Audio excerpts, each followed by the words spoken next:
I think very early in the game, they need to differentiate between tactics and everything you need beyond tactics.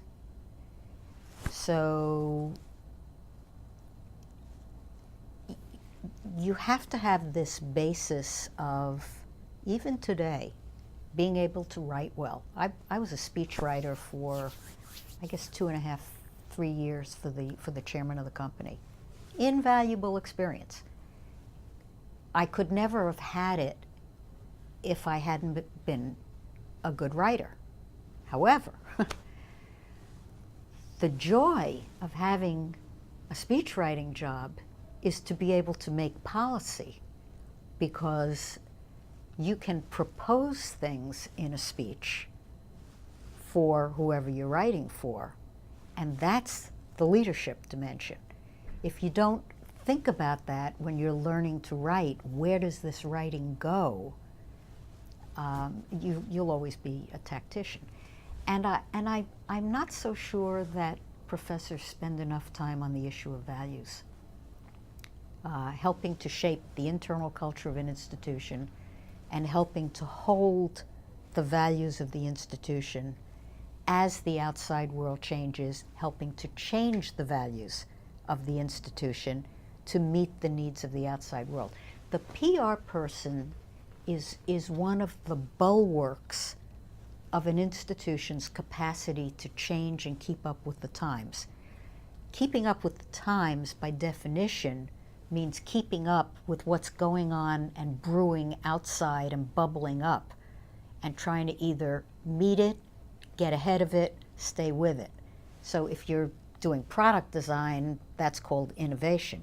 If you're doing PR, it's keeping up with public expectations, it's keeping up with what people think about you versus your competition, it's keeping up with whether or not there's a gap between what your brand stands for and what people want to do to your brand. Quick example.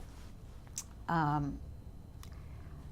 worked in AT&T, the head of our consumer business, under very heavy competitive pressure from MCI, which at the time we didn't know was lying, cheating, and stealing and was going to end up in jail.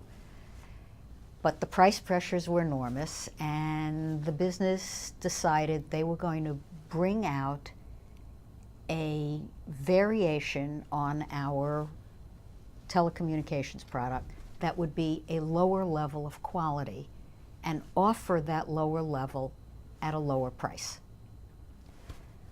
I fought the battle against that up to the chairman's office until I was standing, I swear, in a pool of blood up to my knees, on the basis that we had a 100-year-old brand, the centerpiece of which was it was the best quality on the market.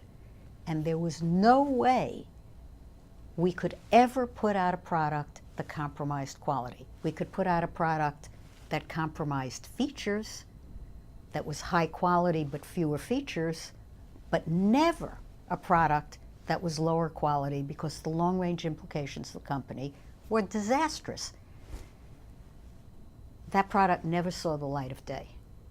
That type of case, I'm not so sure that that's taught. As I say, the gap between the public expectation of the company and the real challenges that come up, where you stand, where you compromise, how do you make those kinds of decisions, that can be taught.